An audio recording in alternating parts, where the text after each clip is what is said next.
પાટણમાં વસતા મહારાષ્ટ્રીયન પરિવારો દ્વારા 148 વર્ષથી ગજાનનવાડી ખાતે ધાર્મિક અને શાસ્ત્રોક્ત વિધિ વિધાન મુજબ ગણેશ ઉત્સવની ઉજવણી કરવામાં આવી હતી। અનંત ચતુર્થીની મધરાત્રિએ વર્ષોની પરંપરા મુજબ ગણેશજીની મૂર્તિનું ઉત્થાપન કરવામાં આવ્યું હતું અને ગતરોજ પૂનમના દિવસે ગજાનનવાડી ખાતે ભગવાન શ્રીજીનું વિસર્જન યોજવામાં આવ્યું હતું, જ્યાં ઉપસ્થિત મહારાષ્ટ્રીયન પરિવારોના શ્રદ્ધાળુઓએ સૌપ્રથમ ભગવાન શ્રીજીની પૂજા અર્ચના કરી આરતી ઉતારી હતી। ત્યારબાદ ગણેશજીની મૂર્તિને તૈયાર કરવામાં આવેલા પવિત્ર જળમાં વિસર્જન કરાયું હતું।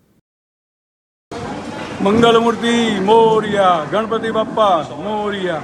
શ્રી ગજાનન મંડળી ભદ્ર પાટણ દ્વારા આ 148મો ગણેશોત્સવ ધામધૂમ આનંદ ઉલ્લાસથી સૌએ રંગે ચંગે મનાયો અને આ 12મા દિવસે અમે અને ગણપતિને અહીંયા વિદાય આપી છે, કારણ કે વિસર્જન ગણેશવાડીમાં જ કર્યું છે। ગ્રહણ અને વેદ લાગ્યા હોવાથી અમે શોભાયાત્રા સાંજનો જે અમારો કાયમનો નિત્યક્રમ હતો એની જગ્યાએ સવારે એનું વિસર્જન કરવામાં આવેલું છે।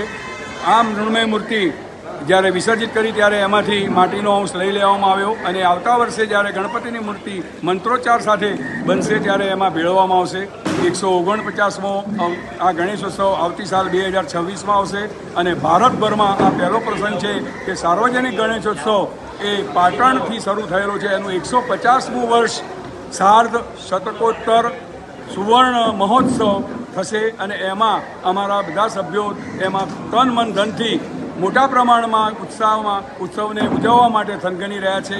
અત્યારથી એની તૈયારીઓ અમે શરૂ કરી છે અને એ અમે 150મા વર્ષની આતુરતાથી રાહ જોઈએ છીએ। આ પ્રસંગમાં અમને બધા સરકારી તંત્ર, નગરપાલિકા, પોલીસ સ્ટેશન, મામલતદાર ઓફિસ, અમારા નગરપાલિકાના કોર્પોરેટરો, તે સાથે પત્રકાર મિત્રો, મીડિયા, ઇલેક્ટ્રોનિક મીડિયા।